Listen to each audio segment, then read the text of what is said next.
언젠가 마음에 와닿는 한 이야기를 읽은 적이 있습니다.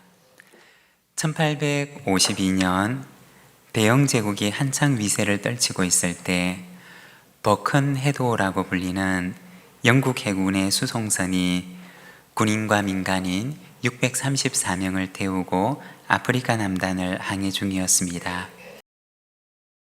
케이프타운에서 65km 떨어진 바다를 지나가던 버큰헤드호는 2월 26일 새벽 2시에 그만 암초와 부딪히고 맙니다. 그리고 암초와 부딪힌 배는 한쪽으로 기울기 시작했습니다. 600여 명이 타고 있는 그 배에는 60명을 태울 수가 있는 구명정 세척만이 있었습니다. 634명 가운데 고작해야 180명만이 구명정에 탈 수가 있었던 것입니다. 배에 탄 병사들과 가족들은 말할 수 없는 공포에 휩싸이게 됩니다. 그때 그 배에 타고 있던 영국군 지휘관 알렉산더 세턴 중령은 병사들을 모으고는 이렇게 말을 했다고 합니다. 제군들, 지금까지 가족들은 우리를 위해서 희생해 왔습니다. 이제는 우리가 가족들을 위해서 희생해야 될 때가 왔습니다. 어린이와 여자부터 보트에 태웁시다. 그 말을 들었던 병사들은 횃불을 밝히고 아이들과 부녀자들을 먼저 구명보트에 태웠습니다. 그리고 마지막 구명보트에 사람이 타는 순간 이 버큰헤드호는 깊고 차가운 바닷속으로 빠져들어갔습니다. 그 후 살아남은 생존자의 증언에 의하면 당시 병사들은 알렉산더 세턴 중령의 명령에 단 한마디의 불평도 하지 않았다고 합니다. 그 명령이 바로 죽음이라고 하는 사실을 알면서도 모두 명예롭게 죽음을 택한 것입니다. 이때부터 위급한 일이 생기게 되면 여성과 어린이부터 라고 하는 전통이 생겨나게 되었다고 합니다. 지금까지 자신들을 위해서 희생해왔던 가족들을 위해서 이번에는 병사들이 자신들이 가족들을 위해 희생하기로 결심했던 것입니다. 저는 오늘 마음이 참 기쁩니다. 그동안 우리 교회를 위해서 헌신해 오셨던 어르신들과 그리고 계단을 이용할 수가 없는 장애인들이 이용할 수 있는 시설이 우리 교회에 생기게 된 것이 너무나 기쁩니다. 노후된 건물에 엘리베이터를 놓는 것이 오랜 수건이었는데 오늘 이렇게 완공이 되었습니다. 수고하신 우리 TF팀과 물질로 기도로 함께 마음을 모아주신 분들, 그리고 공사 중에 불편함에도 한마디의 불평이나 내색도 없이 기쁨으로 인내를 해주신 우리 온 교우분들께 감사를 드립니다. 이 시설이 계단을 이용하기가 어려운 많은 분들에게 위로가 되는 시설이 되기를 기대합니다. 우리 수고하신 분들을 위해서, 그리고 우리 인내하신 모든 분들을 위해서 우리 박수로 한번 격려하겠습니다. 감사합니다. 오늘은 우리가 창세기 15장 말씀을 함께 읽었습니다. 오늘은 동행, 상실에서 채움으로 라는 제목으로 말씀을 묵상하고자 합니다. 오늘 우리가 읽었던 창세기 15장의 말씀은 바로 앞에 나와 있는 14장의 말씀이 배경이 됩니다. 14장에 보면 팔레스타인 주변에 있는 지역들이 전쟁에 휩싸이게 됩니다. 팔레스타인으로부터 아주 멀리 떨어져 있는 곳에 있었던 엘람 왕 그돌라 오멜이라고 하는 사람을 중심으로 해서 4개의 나라가 연합군을 이루고, 그리고 팔레스타인 가까운 곳에 있었던 소돔을 중심으로 한 5개 나라가 서로 전쟁을 벌이게 되었던 것입니다. 그 이유는 팔레스타인 가까이에 살던 소돔을 중심으로 한 몇몇 나라들이 그동안 그돌라 오멜에게 바쳐오던 조공을 이제는 그만둘 것을 말하면서 이 그돌라 오멜이 연합군을 결성해서 팔레스타인까지 무력으로 진압하기 위해 찾아왔던 것입니다. 그 전쟁의 결과 팔레스타인 근방의 5 왕들은 패전을 하고 동쪽에서 왔던 연합군들은 이곳에 사는 사람들의 마을을 약탈했던 것입니다. 이러한 배경 속에서 아브라함의 조카였던 롯의 가족들도 연합군에게 약탈을 당하고 포로가 되어 잡혀가게 됩니다. 이 소식을 듣게 된 아브라함은 집에서 거느리고 있던 사람들과 그리고 함께 동맹을 맺었던 부족들과 가서 이 포로로 잡혀가던 롯의 일행을 구출하고 약탈당했던 것들을 되찾아오게 됩니다. 그리고 창세기 14장 21절에서 24절을 보면 이렇게 말씀을 합니다. 소돔 왕이 아브라함에게 이르되 사람은 내게 보내고 물품은 내가 가지라. 아브라함이 소돔 왕에게 이르되 천지의 주제시요 지극히 높으신 하나님 여호와께 내가 손을 들어 맹세하노니 내 말이 내가 아브라함으로 치부하게 하였다 할까요? 내게 속한 것은 실 한 오락이나 들매끈 한 가닥도 내가 가지지 아니하리라. 오직 젊은이들이 먹은 것과 나와 동행한 아넬과 에스골과 마므리의 분깃을 제할지니 그들이 그 분깃을 가질 것이니라. 약탈한 것을 되찾아서 돌아오는 아브라함에게 소돔 왕은 말하기를 물건은 당신이 가지고 사람은 내게로 돌려주시오 라고 했던 것입니다. 우리가 보기에는 당연한 요구인 것 같지만 그러나 이 분위기를 조금 더 정확하게 전달을 하면 그 당시 전쟁과는 전혀 상관이 없었던 살렘의 왕 멜기세덱은 전쟁을 마치고 돌아오는 아브라함을 위해서 떡과 포도주를 준비하고 전쟁을 마치고 돌아오는 이들을 위로하고 격려합니다. 그런데 정작 전쟁의 당사국이었고 또 많은 것을 약탈당했던 소돔 왕은 아브라함이 돌아올 때 고맙다고 하는 이런 방구도 없었던 것입니다. 마치 당연한 것을 요구하는 것처럼 약탈한 물건은 줄 테니 사람은 돌려달라고 요구를 했던 것입니다. 당시의 관례대로라면 전쟁에서 이긴 자가 전리품을 취하는 것이 당연했습니다. 그런데 소돔 왕은 감사도 없이 격려도 없이 자신의 것을 돌려달라고 요구했던 것입니다.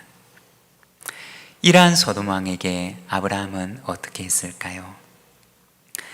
너에게 속한 것은 실 한 오락이나 들매끈 한 가닥도 내가 가지지 않겠다고 하며 모두 돌려줍니다. 이러한 배경 속에서 창세기 15장이 시작되는 것입니다.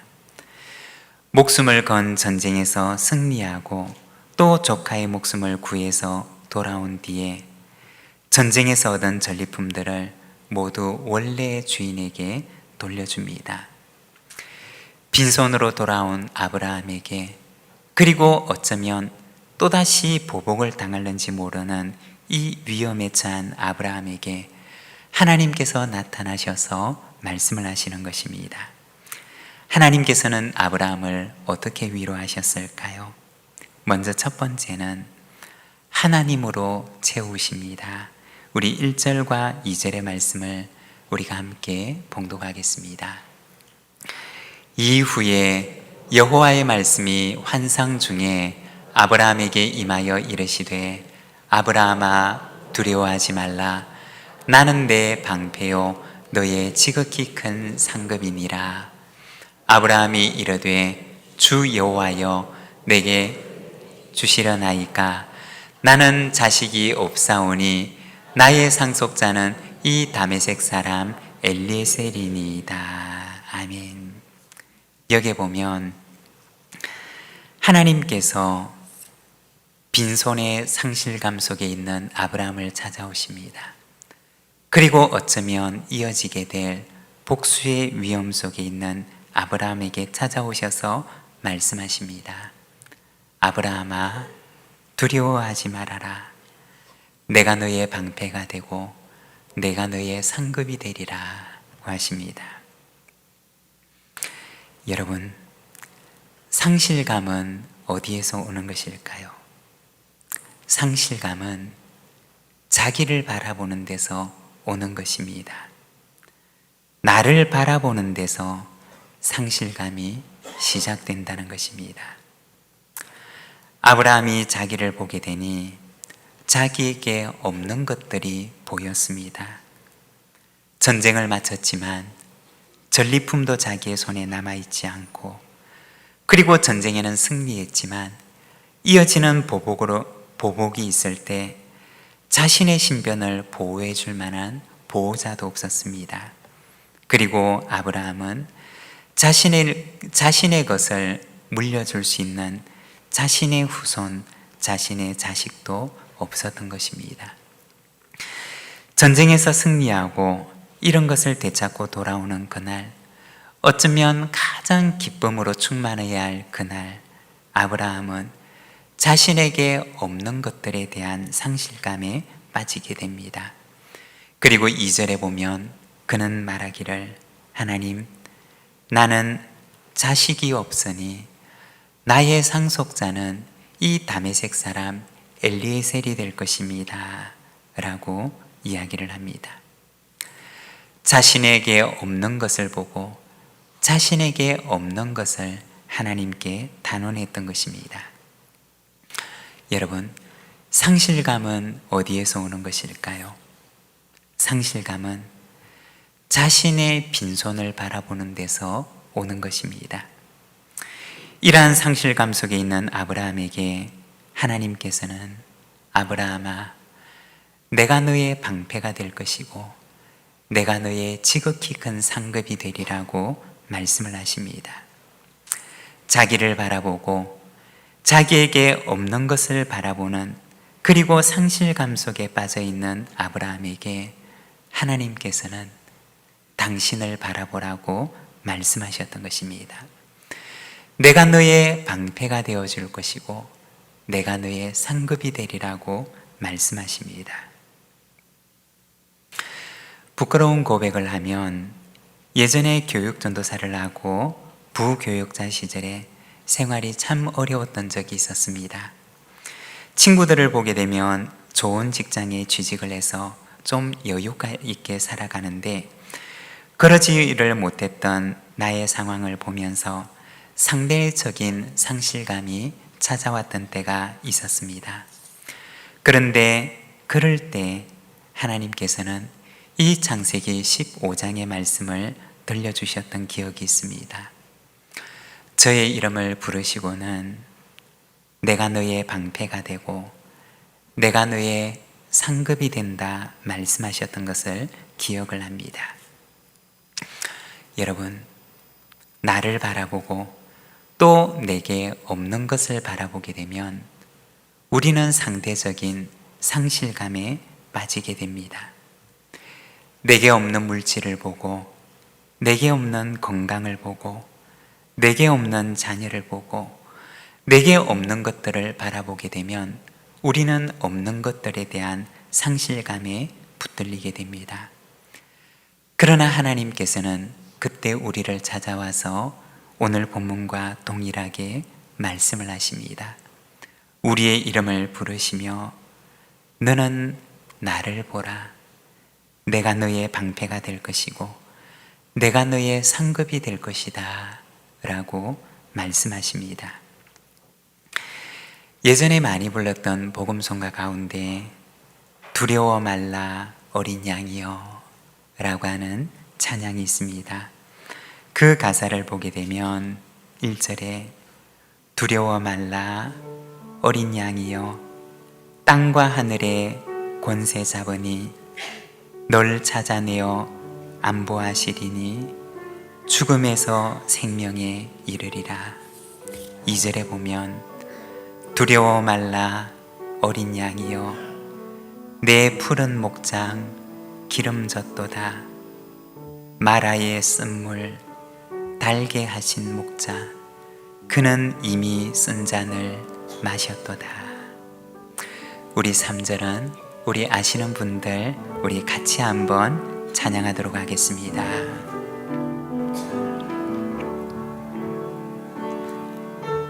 려워 말라 어린 양이여 너희 있는 곳에 주는 계시니 이 밤이 지나 새벽 될 때까지 내 선한 목자 동거하시리라.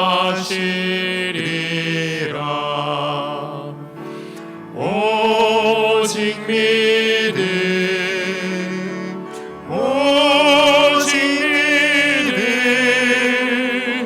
능치 못하 먹겠네. 오직 믿음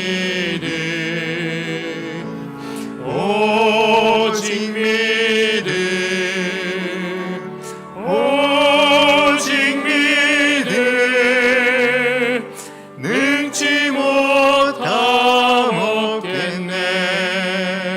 오직 믿음. 사랑하는 여러분, 비록 우리의 손이 빈손으로 남아 있어도, 우리가 들고 있는 잔이 비어 있을지라도 하나님께서는 우리의 빈손을 채우시고 우리의 빈잔을 넘치도록 채워주실 줄로 믿습니다. 오늘도 하나님께서는 나를 향하여 너는 나를 보라, 내가 너의 보호자가 되고 내가 너의 상급이 되리라 말씀하십니다. 오늘도 상급 되시는 주를 바라보며 믿음과 신뢰로 우리에게 주어진 이 순례의 길을 달려가는 우리 모든 믿음의 가족들이 되시기를 바랍니다. 그리고 두 번째는 하나님께서 채우십니다. 4절과 5절의 말씀을 우리가 함께 봉독하겠습니다. 여호와의 말씀이 그에게 임하여 이르시되 그 사람이 내 상속자가 아니라 내 몸에서 날짜가 내 상속자가 되리라 하시고, 그를 이끌고 밖으로 나가 이르시되 하늘을 우러러 뭇별을 셀 수 있나 보라. 또 그에게 이르시되 내 자손이 이와 같으리라. 아멘. 자기를 바라보며 상실감 속에 있는 아브라함에게 하나님께서는 하나님을 바라보라고 말씀을 하십니다. 그리고 하나님의 시간이 되면 하나님의 방법으로 채우시겠다고 말씀을 하십니다. 아브라함과 사라는 이미 자식을 얻을 수 있는 능력을 상실한 상태였습니다. 만일에 자기를 바라본다면 가능하지 않은 일이었습니다. 그러나 하나님께서는 하나님을 바라보라 말씀하시고 하나님의 시간이 되면 하나님의 방법으로 응답하실 것을 말씀하십니다. 물론 이 하나님의 말씀 이후에도 아브라함은 오랜 시간을 더 기다려야 했습니다. 그리고 때로는 기다리지 못해서 하갈을 통해 이스마엘을 낳기도 합니다. 그러나 하나님의 시간이 이르자 하나님의 방법대로 응답하시는데, 아브라함의 나이 100세가 되었을 때 하나님께서는 이삭을 그에게 허락하십니다. 그리고 그 이삭을 통해서 하늘의 별처럼 많은 자손을 허락해 주실 것을 말씀하시는데, 우리가 지난주 중에 오늘의 묵상 말씀을 보게 되면 열왕기상 4장 20절에 하나님께서 이 아브라함에게 주셨던 말씀을 성취하시는 내용을 보여주시는데, 열왕기상 말씀을 보게 되면 유다와 이스라엘의 인구가 바다에 모래같이 많게 되매 라고 말씀을 합니다. 아브라함에게 주셨던 그 약속이 솔로몬의 시대에 와서 이루어지게 된 것을 보여주는 것입니다. 예전의 부교육자 시절에 인도네시아 선교에 대한 비전과 가능성을 보기 위해서 인도네시아 소순다 열도에 있는 순바라고 불리는 섬을 방문했던 적이 있었습니다. 이 섬은 제주도보다 몇 배나 큰 섬이었습니다. 그런데 이 큰 섬에 차가 다닐 수 있는 길은 비포장으로 된 길이었는데 딱 하나뿐이었습니다. 그래서 어느 길로 가든지 간에 이 섬에서는 길을 잃을 염려가 없는 그런 섬이었습니다. 그리고 여기에는 전기가 들어오지 않아서 작은 발전기에 의존해서 살았는데 밤이 되면 전기 불빛이라고는 찾아볼 수가 없는 섬이었습니다. 거기에 있는 한 마을에서 밤을 보냈는데 그 밤에 까만 하늘에 오직 불빛이라고는 하늘의 별들밖에 없었습니다. 그런데 그 밤을 보내면서 저는 하늘에 그렇게 많은 별이 있다는 사실을 처음으로 알게 되었습니다. 마치 그날 밤하늘에 보았던 그 별을 비유를 하자면 까만 하늘 위에다가 반짝반짝 빛나는 모래알들을 그 하늘에 가득 뿌려놓은 것과 같았습니다. 그리고 그 별을 보고서 아브라함에게 하나님께서 창세기를 통해서 들려주셨던 그 말씀의 의미를 이해할 수가 있었습니다. 창세기 15장 5절에 보면 그를 이끌고 밖으로 나가 이르시되 하늘을 우러러 뭇별을 셀 수 있나 보라. 또 그에게 이르시되 내 자손이 이와 같으리라. 저는 그 까만 하늘에 가득 모래알을 뿌려 놓은 것처럼 그 빛나는 하늘을 바라보면서 아브라함이 보았던 그 하늘과 아브라함이 느꼈던 그 감격이 무엇이었는지를 알 수가 있었습니다. 여러분, 하나님께서는 하나님의 시간에 하나님의 방법으로 채우시는데 어떻게 채우시느냐? 차고 넘치도록 채우십니다. 내 그릇에 다 담을 수 없을 만큼 하나님께서는 그렇게 풍성하게 채우시는 것입니다. 시편 23편에 보면 다윗은 하나님을 향하여 고백하기를 하나님, 내 잔이 넘칩니다 라고 고백을 합니다. 비어있는 것 같은 그의 잔이었지만 하나님께서 다윗의 인생의 잔을 채우시는데 그 잔이 차고 넘치도록 채우심을 바라보며 다윗은 고백하기를 내 잔이 넘치나이다 라고 고백했던 것입니다. 여러분, 비록 더딜지라도 주님의 시간이 이르면 주님께서는 우리의 빈잔을 차고 넘치도록 채워주실 줄로 믿습니다. 오늘 우리가 읽었던 본문 6절에 보면 이렇게 말씀을 합니다. 우리 함께 봉독하겠습니다. 아브라함이 여호와를 믿으니 여호와께서 이를 그의 의로 여기시고. 아멘. 상실감 속에 있던 아브라함은 하나님의 말씀을 듣고서 그 말씀을 믿기로 결심합니다. 자신의 빈잔을 바닷가의 모래처럼 하늘에 있는 뭇별들처럼 충만하게 하시리라고 하시는 그 하나님의 말씀을 그는 자기 안에 받아들이기로 결심했던 것입니다. 복음송가의 가사에 보면 주님의 시간에 그의 뜻 이루어지기 기다려 하루하루 살 동안 주님 인도하시니 주 뜻 이룰 때까지 기다려 라고 하는 찬양이 있는데 여러분, 나를 바라보고 내게 없는 것을 바라보며 상실감에 붙들려 있는 것이 아니라 나의 빈잔을 채우시는, 나의 빈손을 채우시는 그 하나님을 바라보며 하나님의 시간에 하나님의 방법으로 채우실 그 하나님을 찬송하며 나아가는 우리 모든 믿음의 가족들의 삶이 되시기를 바랍니다. 오늘 우리에게 주신 말씀을 생각하며 우리 기도로 응답하며 하나님 앞에 나가겠습니다.